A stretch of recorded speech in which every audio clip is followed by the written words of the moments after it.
Saya buka pintu kamar, ternyata papa sedang melakukan hubungan biologi sama perempuan lain di kamar mama. Gitu.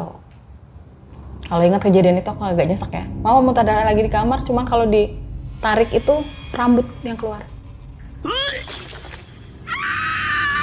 Itu rambut yang keluar, panjang, sepanjang-panjangnya rambut. Warnanya sih bukan warna putih, tapi perak. Banyak rambutnya, Mbak? 7 helai, cuman panjang. Ya, kamu kena gendam, Sabdo Pandito. Kamu dibuat mirip sama selingkuhannya. Karena kebetulan selingkuhannya mama tuh dari fisik, ciri-ciri fisik, tinggi badan itu sama. Dan posisinya sama-sama punya anak perempuan yang seumuran, punya anak laki-laki yang seumuran.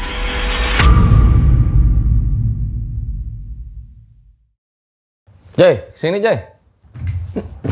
Nah, sebelum syuting kita makan dulu nih. Makan nasi pakai telur aja, Bang? Iya, gue udah siapin lah pokoknya buat lo. Apaan tuh, Bang? Pakai bon cabe level 30 sama bon cabe nori level 2. Bon cabe, pelopor sambal tabur di Indonesia. Terbuat dari cabai pilihan dengan rasa pedas dan nikmat yang cocok untuk teman makan kamu. Nah, ini kurang banyak, Jay. Biar berasa dong. Kan lu kesukaan lu nih. Wah, gila sih. Makan apapun ditambah bon cabai level 30 emang mantep banget, guys. Pedasnya beneran, dan yang emang mau yang lebih banget pedasnya lagi, pakai aja bon cabai level 50 Max N. Bon cabe level 2 rasa nori, aslinya itu banyak dan teksturnya itu crunchy banget, gurih dan nikmat banget.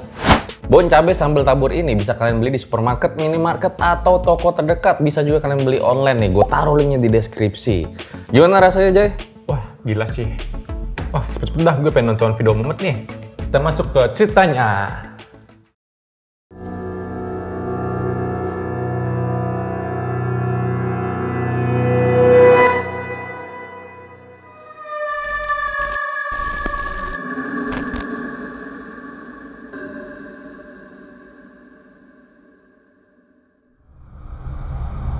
Berdasarkan sebuah survei disebutkan kalau Indonesia adalah negara kedua teratas di Asia paling banyak kasus perselingkuhannya.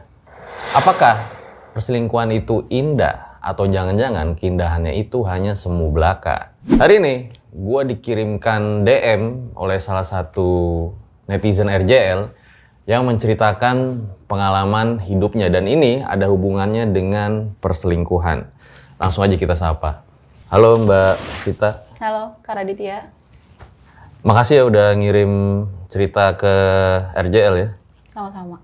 Kenapa kalau boleh tahu kok ingin menceritakan kasus yang sebetulnya akhirnya justru menghancurkan keluarganya ya? Iya, sekarang kan lagi viral banget yang namanya perselingkuhan ya. Apalagi pelakor-pelakor sekarang udah mulai berani bermunculan nih. Padahal banyak korban-korban tuh termasuk anak-anak tuh jadi broken home gitu loh. Walaupun ini udah 20 tahun yang lalu, tapi pengen aku up supaya kalian tahu bahwa yang namanya selingkuh tuh ngancurin gak cuman keluarga aja, tapi justru mental-mental anak-anak. Bahkan nyawa pun bisa melayang. Kalau boleh tahu, kapan terakhir ketemu sama ayah itu? Di 2018. Oke, jadi intinya ayah berselingkuh gitu ya? Iya. Terus akhirnya meninggalkan keluarga gitu? Meninggalkan keluarga, bahkan melupakan. Oke, ditahan dulu ceritain Mbak Iya. Vita. Nah, sebelum dimulai kayak biasa guys, dukung terus konten-konten RJ5 dengan cara komen yang banyak di bawah. Langsung aja kita mulai. Berikut adalah ceritanya.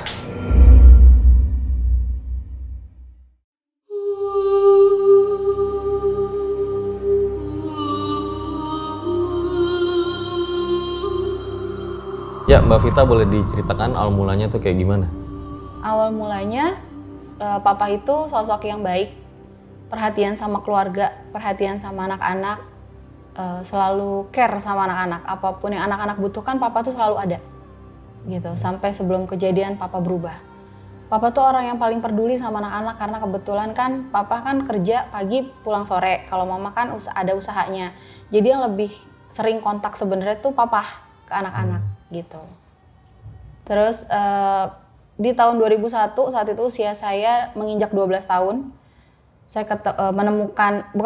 melihat hal yang seharusnya tidak saya lihat di usia saya. Saya pulang dari latihan silat, saya mencari papa nggak ada karena kebetulan itu hari Minggu, pintu belakang kan kebuka. Ya kalau anak kecil ngeliat pintu belakang kebuka kan Kak pasti nyari dong siapa yang di rumah. Saya buka pintu kamar, ternyata papa sedang melakukan hubungan biologi sama perempuan lain di kamar mama, gitu. Terus itu sore? Siang. Siang hari, jam 11 siang. Gitu. Akhirnya saya masuk kamar, saya nggak berani ngomong apa-apa termasuk sama mama saya. Sampai sore mama saya pulang pun saya tidak bicara apa-apa.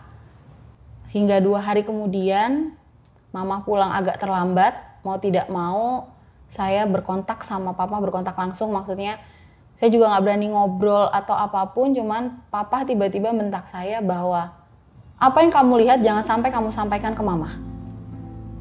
Gitu. Karena saya tidak menjawab, saya sedang manasin sop panas. Itu sop tiba-tiba dituang ke muka saya, merah. Saya masih nggak jawab, saya bersihkan. Papa lagi ngerokok. Kamu tuh kalau dibilangin, dengerin orang tua. Langsung disundut rokok sampai dalam dan bekasnya sampai sekarang ada. Gitu. Disundut yang mana, Mbak? Sebelah sini. Oh, yang ini ya? Iya.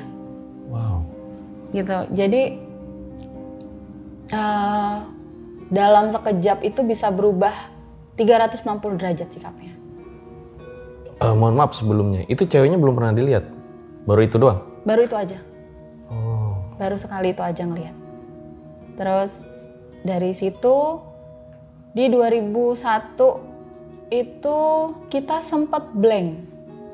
2001 menjelang 2002 kita sempat blank. Papa izinnya terakhir kali itu adalah dinas ke Banda Aceh. 2 bulan kemudian papa beneran pulang tapi tidak membawa uang. Mama nggak curiga.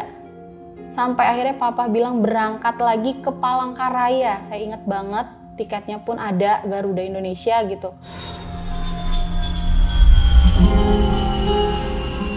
Ke Palangkaraya dan tiba-tiba blank aja Kak, udah nggak inget gitu. Ingetnya kita ya papa mungkin pulang.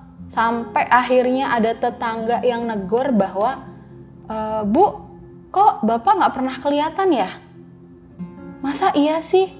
Perasaan baru 2 hari yang lalu berangkat loh. Tapi ternyata itu sudah 2003 di bulan Juni. Sebentar, maksudnya blank ini gimana? Kita lupa. Satu keluarga? Satu keluarga. Itu 2002 menjelang 2003. Akhirnya sampai tanggal 8 Agustus 2003, papa pulang mengenakan kaos merah. Kita lagi ada acara mau Agustusan biasanya kan di rumah. Itu tiba-tiba datang, adekku lari. Papa kemana aja, aku kangen. Loh, papa setiap hari pulang kok, Dek. Itu kita yang, hah? Emang iya ya? Aku kayak ngerasa yang, kok di luar orang negor banyak yang udah lama loh nggak pulang, udah lama loh nggak kelihatan gitu. Tapi kita ngerasa baru beberapa hari gitu nggak pulang. Akhirnya ada tetangga yang baik, aku akuin di tempat tinggal tuh solidaritasnya tinggi walaupun beda suku, itu support banget. Coba gitu kamu cari tahu kemana ayahnya anak-anak. Gitu ada salah satu ya paling tua lah di kampung itu gitu kan. Sampai kok bisa berbulan-bulan nggak pulang, nggak inget sama anaknya. Sampai mama juga bilang, orang baru 2 hari kok nggak pulang. Ini udah 2003 loh. Coba tiketnya dicek kapan terakhir perginya. Akhirnya mama telepon ke kantor, ternyata papa pergi itu di bulan Oktober 2002 ke Palangkaraya. Loh, sekarangnya pas saat itu kapan? Kejadian papa pulang Agustus 2003. Mau setahun ya? Iya. Dan kita nggak sadar, malah lingkungan kita yang sadar. Sumpah nih aneh banget. Iya, karena kan papa termasuk aktif sama warga. Jadi kayak sore bakar sampah tuh rutin. Papa tuh tipe orang yang kalau udah pulang kerja jam 4, jam 5 tuh pasti bakar sampah, mandiin adek, nyuapin adek gitu, itu rutin. Sholat maghrib gitu, itu pasti rutin. Jadi kalau ada orang yang nggak ngelihat papa, udah pasti nanya. Gitu, makanya ini sampai berbulan-bulan nggak ngelihat, kita baru ditegur. Malah justru orang yang negor kita sendiri aja lupa. Lalu saat itu? Ya akhirnya mama benar pergi ke alternatif kali, kalau dibilang orang pinter mungkin terlalu ini banget gitu. Pergi ke salah satu ustadz di sana, bilangnya, kamu udah berapa lama gitu rumah tangga, kok sampai nggak inget kalau suamimu tuh nggak pulang. Memang suamimu pulang, tapi bukan ke rumahmu, ke rumah orang yang mirip denganmu. Maksudnya mirip dengan saya? Ya, kamu kena gendam, Sabdo Pandito. Kamu dibuat mirip sama selingkuhannya. Bahkan anakmu pun dirupai, diserupai gitu. Karena kebetulan selingkuhannya mama tuh dari fisik, ciri-ciri fisik, tinggi badan itu sama. Dan posisinya sama-sama punya anak perempuan yang seumuran, punya anak laki-laki yang seumuran. Jadi ditukar raga, ditukar muka gimana sih? Jadi kalau ngelihat ke sana tuh ngelihatnya ya anak-anak sama istrinya. Jadi kayak dihipnotis gitu? Iya. Gitu. Akhirnya begitu kita sadar, mulai ada pertanyaan lah dari mama. Kamu tuh maunya apa? Gitu. Kok bisa-bisanya kamu tega? Nggak mau apa-apa, pergi. 2 hari pulang. Kayak gitu lagi pergi. Jadi cuman nongolin diri malam nih habis isya, jam 8, jam 9 udah pergi. Sampai akhirnya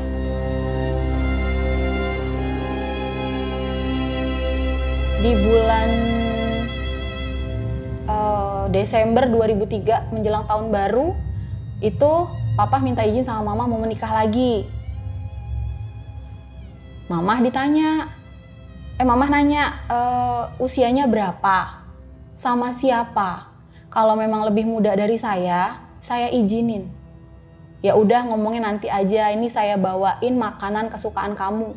Kebetulan mama suka sama yang namanya martabak telur. Yang namanya orang Islam, nggak orang Islam aja, seluruh umat beragama pasti kalau mau makan punya doa tertentu kan Kak. Mama baca doa makan, itu tiba-tiba martabak seperti ada yang menampar. Seperti ada tangan mama tuh yang nggak ngebolehin mama makan. Terjatuh. Aku ambilin lagi karena posisi aku ada di situ. Aku ambilin air minum, sama begitu mama mau minum, ada lagi yang nampar. Gelas itu jatuh dan berubah jadi asap. Jadi kayak seakan-akan air itu mendidih yang kalau kena ubin tuh langsung keluar asap. Udah, mama bilang, kamu mau ngapain? Kamu mau ngelakuin apa? Saya akan izinin kamu nikah kalau memang perempuan itu lebih cantik dari saya, lebih muda dari saya. Saya nikahin kamu sekarang juga, panggil ustadz. Oh, udah bilang kayak gitu? Udah, mama udah sempat bilang seperti itu. Enggak, kamu nggak perlu tahu perempuan itu siapa. Dah, pergi lagi.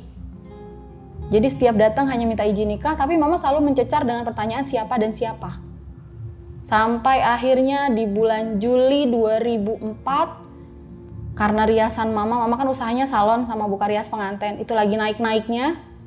Habis sholat maghrib, mama batuk muntah darah. Itu keluarnya ada peniti jarum pentul yang nggak ada pentulnya, itu 3, rambut, sama pecahan apa sih, silet yang dipatah-patahin gitu Kak. Jadi bukan bentuk silet bentuk silet tuh bukan, cuma udah kayak bekas patahan.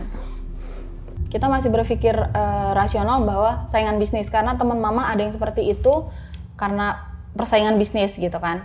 Akhirnya dari situ kita coba datengin lagi ke tempat mama yang awal berobat. Pak Ustadznya cuma bilang, ini bukan saingan bisnis Mundo, tapi ini keluargamu sendiri, yaitu suamimu sendiri. Loh, apa gitu, salah kita tuh apa gitu, maksudnya kok bisa sampai, kan saya udah ngizinin dia nikah, saya cuma pengen tahu perempuan itu siapa, asalnya dari mana.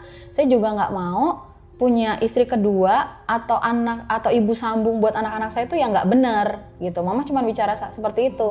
Cuma saat itu saya menekankan, coba deh mah kita ke dokter gitu, karena mungkin mama kena penyakit atau apalah gitu, masih berpikiran nggak kemana-mana gitu loh. Sampai usiamu masih belasan nih saat itu? Masih belasan. Anak pertama ya? Anak pertama. Akhirnya ke dokter juga, di dokter bilangnya nggak ada apa-apa, sehat-sehat aja dalamnya.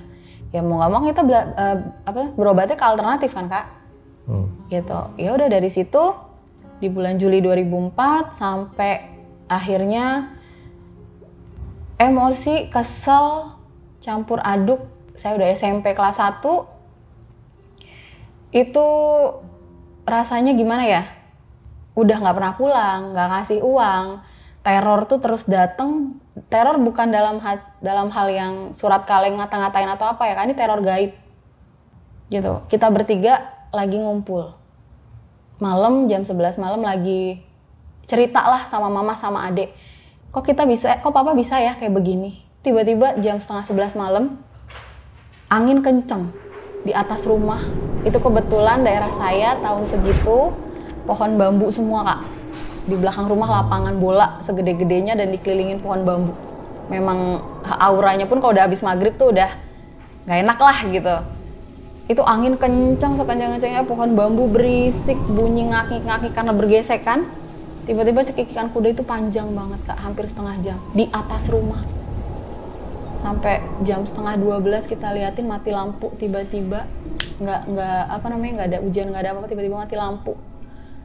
Mau ya sebisa kita aja jadinya, berdoa apapun yang kita bisa. Dari situ karena ya namanya anak kecil aus ya, adik saya kan aus gitu mau minta minum, aku ke belakang ke dapur ngambil air. Pintu dapur posisinya yang bukaan 2 Kak, atas sama bawah. Itu kayak di film kebuka kena angin. Jedak, itu kuntilanak lewat. Mukanya merah, semua darah yang matanya ada di sini. Itu bener-bener aku ngeliat. Aku banting gelas masuk kamar, udah nggak mikirin apa-apa lagi. Bertiga-tiga di kamar, cuman dekep ditanya mama, kamu kenapa? Enggak apa-apa. Kamu ngelihat apa? Enggak apa-apa. Tapi padahal pintu rapet Kak. Jadi kayak di penglihatan aku aja tuh pintu kebuka, padahal nggak kebuka. Mama cek ke dapur tuh ketutup. Tapi pas aku di dapur tuh bener-bener angin kenceng, brek kebuka. Udah dari situ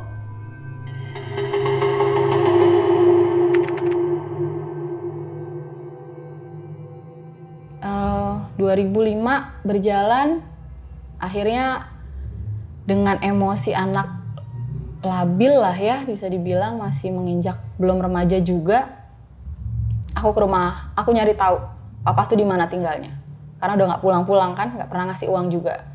Bolos sekolah, aku ikutin dari kantornya papa, naik apa sampai akhirnya ketemu fix di mana adanya papa. Itu aku samperin, aku dobrak pintu rumah istri kedua, istrinya lah ibarat kata. Aku nemuin foto mereka udah nikah, foto mereka berdua. Udah, dari situ aku ambil, aku bawa ke mama, buktinya bahwa ini loh mah, papa tuh udah nikah lagi, jadi jangan berharap papa tuh untuk pulang. Itu sendiri ngikutin? Sendiri. Terus lihat tuh bapaknya? Lihat. Terus apa? Ngomong apa? Ambil aja apa yang kamu mau ambil. Nah istrinya?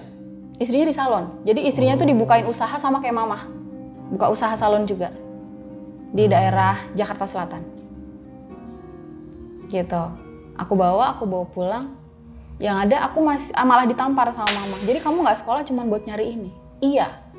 Karena percuma mama ngarepin orang yang udah nggak mau tanggung jawab sama kita. Kalau emang papa udah kayak gini ya udah nggak usah gitu loh. Maksud aku tuh udah nggak usah nyari-nyari lagi lah. Gak usah berharap, kita bisa kok tanpa papa. Aku udah bilang kayak gitu ke mama. Sampai akhirnya berjalannya waktu, kalau dibilang teror, ya teror sih Kak. Karena kita tuh gak pernah bisa tidur tenang. Kita ngantuk itu pasti di jam 7, jam 9. Tapi menjelang jam 10, jam 11, sampai jam 1 pagi, itu kita gak ada yang bisa tidur. Sampai akhirnya kejadian lagi, itu musim hujan di 2006. September 2006 itu musim hujan. Angin kenceng, mati lampu, tiba-tiba di luar tuh bau, awalnya mulai bau anyir, kecium. Karena lingkungan situ memang mistisnya masih tinggi, hawa aura negatifnya masih tinggi, kita masih berpikiran ya udah baca, sholat, ayo Kak, apa mama masih terus kayak gitu tuh.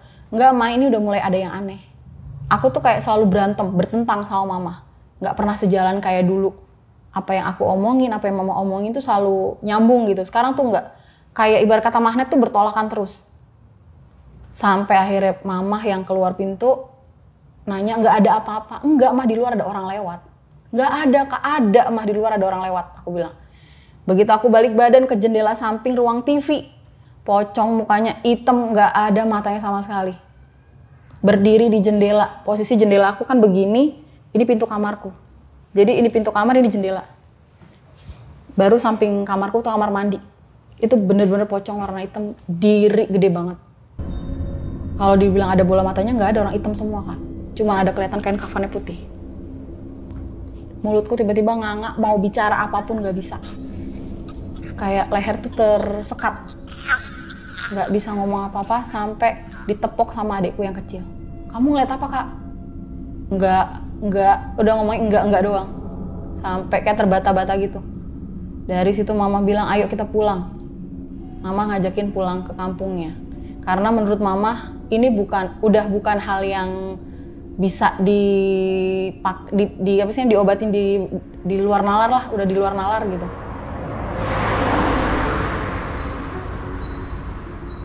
Begitu sampai di sana, di kampung ketemu dengan keluarganya, di sana malah bilang bahwa, loh, papahnya anak-anak tuh udah pulang, udah cerita semuanya. Bahwa kamu yang salah. Lah, pulang sama siapa? Pulang sama teman perempuannya. Saya pastiin itu selingkuhannya. Sama teman kantornya. Sekarang logika aja, mana ada seorang suami sudah beristri bisa membawa perempuan lain ke kampung, apalagi ke kampung istrinya. Tapi yang lebih saya heran, kenapa diterima di sana? Gitu. Ini orang tuanya nenek maksudnya? Iya, orang tuanya mama pulang ke sana. Ngomong sama nenek sama kakek gitu? Iya. Bahwa mama yang selingkuh, bla bla segala macem. Padahal aku pulang bawa bukti, aku langsung buka koper, aku ambil foto nikahnya, aku kasih. Nih buktinya kalau papa yang udah nikah duluan. Iya, tapi mamahmu tuh jalan sama teman papahmu yang namanya. Iya bener, emang ada yang ke rumah namanya. Aku disuruh les piano, bahkan dipaksa. Jadi ada beberapa cerita yang diulas, Kak, di sana, diputerbalikan fakta lah ibarat kata. Di sana nggak diterima, kita mau berobat juga gimana? Karena kebetulan kan kakekku atau bapaknya mamah kebetulan bisa ngobatin juga kan. Akhirnya kita pulang lagi ke Jakarta dengan tangan kosong.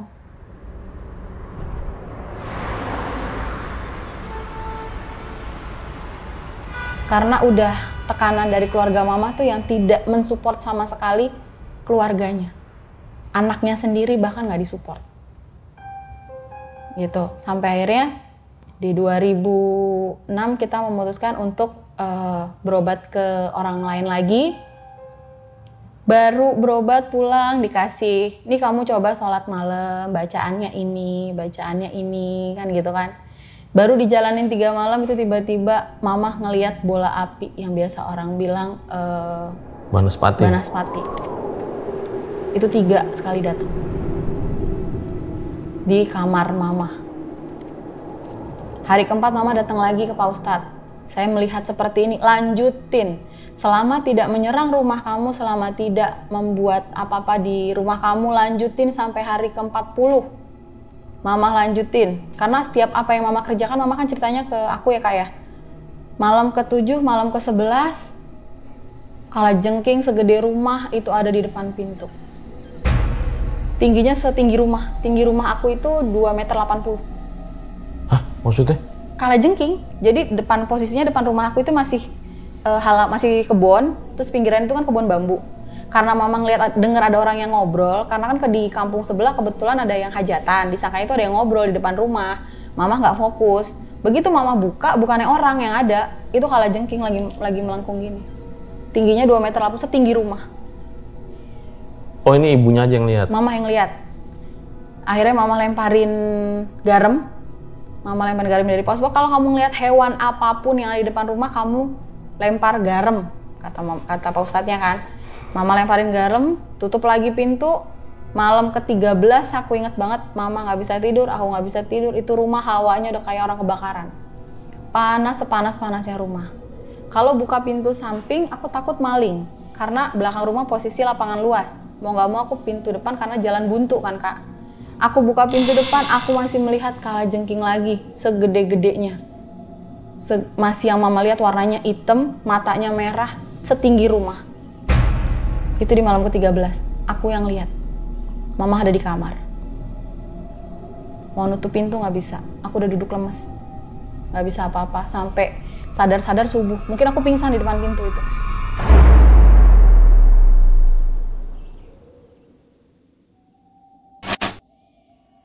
Buat kalian yang punya pengalaman horor nyata, bisa kirim cerita kalian ke email rjl5 atau DM Instagram rjl5.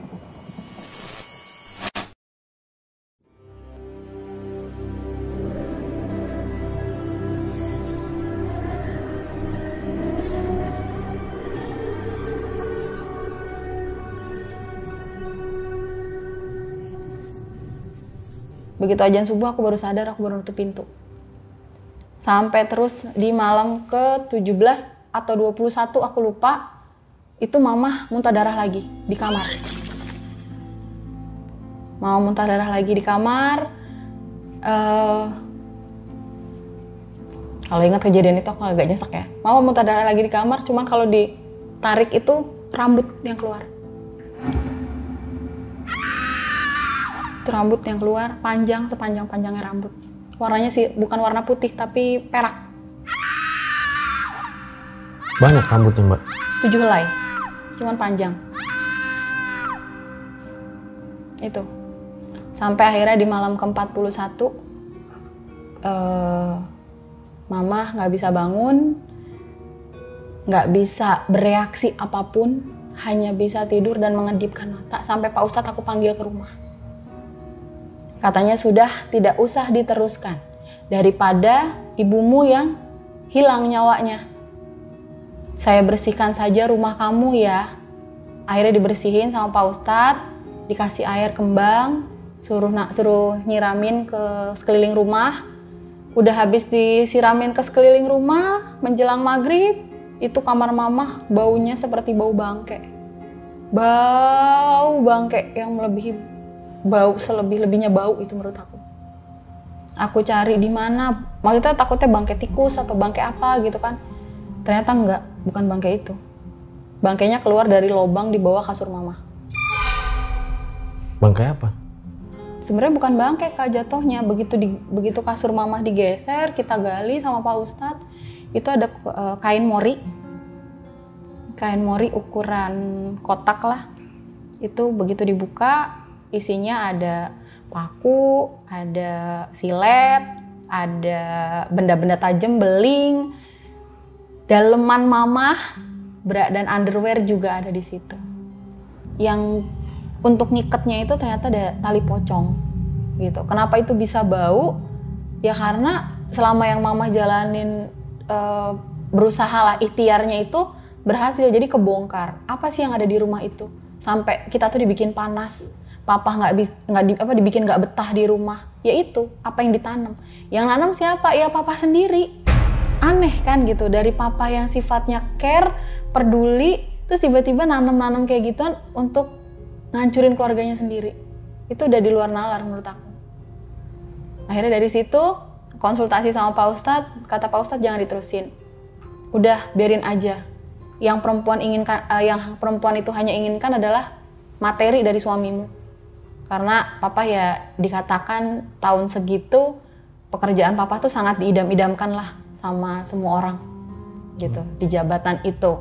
Makanya mungkin perempuan itu melihatnya banyak uangnya. Padahal ya biasa aja, sama aja kok sama yang lain kan gitu kan. Dari mulai situ. Itu, sorry Mbak, rambutnya itu perak gitu ya? Perak. Padahal rambut ibunya nggak perak? Enggak, itu. Kalau rambut juga kan nggak mungkin Kak, masa mama nelen rambut sendiri terus dikeluarin lagi. Gitu, itu perak. Itu akhirnya barang-barang itu diapain? Jadi begitu mau muntah darah, di sini ada rambut, langsung mama taruh di selampe, sampai besok ketemu Pak Ustadz. Gitu. Apapun yang mama dapetin, apapun yang mama lihat, ibarat kata laporan lah. Pak aku nemu ini, Pak aku nemu ini.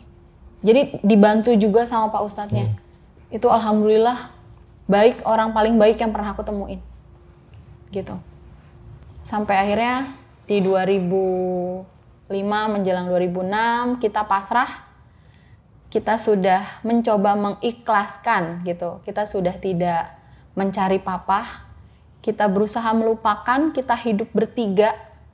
Kita bangkitlah ibarat kata. Karena kan semenjak kejadian teror-teror itu kan usaha mamah anjlok. Terus sepi lah salonnya. Akhirnya kita berusaha bangkit lagi untuk memulihkan ekonomi. Sampai akhirnya aku menjalani hari-hari biasalah anak remaja. Sampai naik kelas 2 SMK. Kalau yang SMK itu kan ada PKL dulu, pelatihan kerja lapangan. Aku PKL di kelas 2 itu dari bulan Desember sampai bulan Februari. Seminggu sebelum selesai PKL, itu aku jatuh pingsan di tempat PKL. Aku diantar pulang, sampai rumah itu saksinya ada 2 anak buah mama. Aku lemes tiduran cuman di depan TV. Aku tanya mama kemana? Mama nggak tahu, tadi sama temennya pergi. Beduk zuhur jam 12, mama pulang sama Pak Ustadz, bawa tanah merah, bawa beras, sama bawa garam kasar, garam kerasak orang bilang. Itu mama belum masuk langsung mama taburin dari atas sama keliling rumah kak. Itu yang terjadi adalah badanku panas seperti orang kebakar. Dan rumah itu atapnya kayak bunyi ledakan bom. Blah! Itu semua orang bengong. Di situ ada aku, anak buahnya mamah 2, mamah termasuk Pak Ustadz. Itu semua langsung lihat ke atas. Tapi aku nggak ngeliat ke atas, aku adanya di bak mandi. Aku lari ke bak mandi. Karena badanku tuh kebakar, bener-bener berasa orang kebakar. Mamah lari, denger aku teriak panas. Mamah lari sama Pak Ustadz ke kamar mandi. Kamu kenapa? Panas, pokoknya panas. Aku cuma bisa teriak panas. Sampai akhirnya garam itu dibalurin semua ke badan aku, baru aku ngerasa adem. Dari situ aku ganti baju, disuruh sholat asar, sampai maghrib aku tidak boleh keluar. Kamu nanti ikut pengajian ya. Jadi pengajian yang harusnya dilaksanakan tiap malam Jumat, itu diganti ke malam Selasa, karena ngeliat kondisi aku kak. Jadi semua jamaah pengajian atau majelis zikirnya Pak Ustadz ini dipanggil. Untuk di pengajian gitu kan, di rumah almarhum temennya mamah kebetulan. Dari situ begitu sudah habis sholat maghrib, aku sama mamah dijemput sama anak buahnya Pak Ustadz ke rumah almarhum temennya mamah untuk dibersihkan bilangnya. Udah sini aku bersihkan supaya tidak terjadi apa-apa sama kamu. Ya aku nurut aja gitu kan, karena emang gak terjadi apa-apa sama aku, ngerasa biasa aja. Sampai begitu aku datang baru ngucapin salam, itu tuh majelis yang lagi duduk. Biasa kan anak muda kalau belum pengajian belum dimulai kan pada nongkrong di luar tuh kak, sebelum masuk ke taklimnya. Duduk di luar itu ngeliatin aku tuh udah kayak ngeliat apa ya, langsung ngeliatinnya tuh yang aneh gitu pokoknya. Tatapannya tuh aneh. Kalau ngeliat orang baru mungkin senyum terus nyapa gitu kan. Ini enggak, itu tuh langsung nengok, bengong sama kayak, ih lu apaan sih? Kayak tatapannya tuh gitu kak. Apaan sih lu? Ini siapa sih? Kayak gitu kak. Jadi akhirnya sebelum menjelang Isya, kita tuh disuruh masuk semua ke dalam taklim. Kayak mendadak gitu. Habis sholat Isya kita duduk biasa ngobrol, memperkenalkan. Ini anaknya mama, ini temennya ini gitu kan, diceritain. Kalau memang kita bisa bantu ya kita bantulah, ibarat kataan kayak gitu. Akhirnya berjalan, mulai pembukaan, baca surat Al-Fatihah, baca surat Al-Ikhlas, baru sampai di surat An-Nas, duduk aku udah gak nyaman kan. Dari yang aku senderan di tembok, itu aku udah mulai goyang. Udah kanan kiri kayak ada yang menggeliat di punggung aku. Aku masih lanjutin sampai akhirnya bener-bener ada ular warna hitam itu ngelilit leher. Itu ular warna hitam ngelilit leher. Panjangnya mungkin ya dari sini buntutnya itu hampir 1 meter lebih lah. Ditarik aku sama Pak Ustadz ke tengah-tengah majelis zikir, dilempar, diambil, dilempar ke ubin itu yang kebentuk tambang, berubah jadi tambang. Itu benar-benar berubah jadi tambang putih, tambang gede. Padahal tadinya nggak ada apa-apa. Nggak ada apa-apa. Tadi malah dipikirnya ular, jangan bergerak, jangan bergerak. Karena kan masih kebon. Takutnya memang bener-bener ular. Jangan bergerak, jangan bergerak. Udah sini kamu maju pelan-pelan. Ditarik, dipapah pelan-pelan sampai ke tengah-tengah, dipegang ularnya, kepalanya. Karena posisi kepala tuh udah di sini. Dipegang kepalanya, dijapit, dilempar, bener-bener dilempar tambang kak. Kalau zaman dulu udah kayak sekarang video handphone udah keren mungkin, ya itu yang terjadi. Udah dari situ aku didudukin di tengah-tengah majelis, di belakang aku Pak Ustadz posisinya. Seinget aku, begitu Pak Ustadz bacain surat Al-Fatihah, kepala aku tuh ngejedak ke belakang. Ngejedak tuh maksudnya kayak ada yang narik rambut aku ke belakang sampai berbenturan dengan jidatnya Pak Ustadz. Jadi benar-benar kencang. Pas aku bangun sih jam 3:30 pagi itu saat aku sadar ada luka lah di keningnya Pak Ustadz gitu.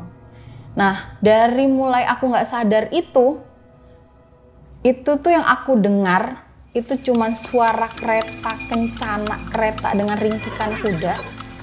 Terus ada sepasang prajurit cowok 2 sama cewek 2 cuman bilang ayo ikut gitu, kamu udah harus pulang, ini udah waktunya kamu pulang, ayo ikut.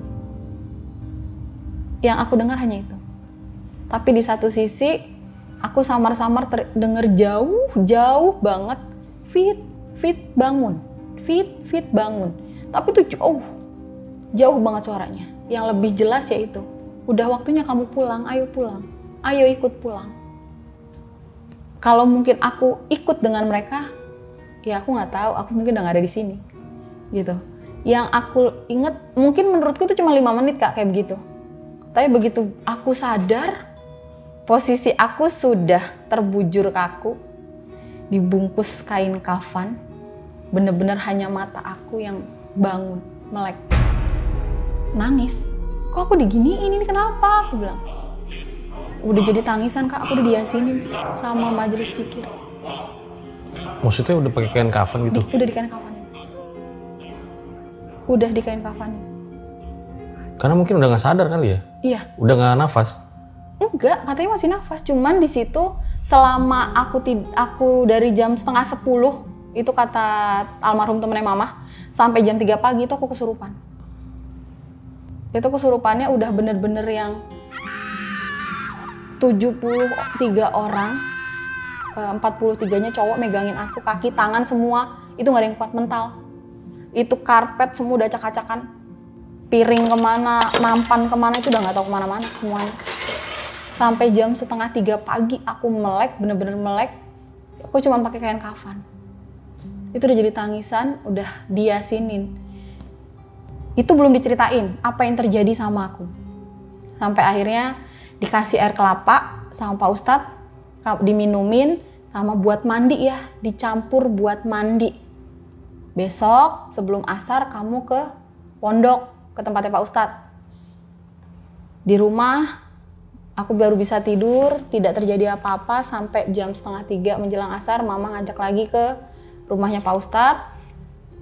Di sana dibersihkan lagi, dipakein gabah kering, diusap ke atas perutku sama bungkus tutup kelapa hijau. Kan kalau kelapa hijau dibelah tuh kan ada tutup yang kecil. Di perutku diputer seperti ini, itu nongol satu persatu kawat dari pusar. Itu nongol satu persatu kawat. Jumlahnya 7. Keluar dan itu udah berkarat. Makanya kalau ada yang bilang ngalamin begini, aku ngalamin. Ah bohong, aku ngalamin. Tahun segitu. Bener-bener keluar itu kawat 7. Ditarik, dibungkus kain mori, tapi nggak tahu dibawa kemana sama Pak Ustadz. Dari situ duduk, aku baru diceritain yang terjadi adalah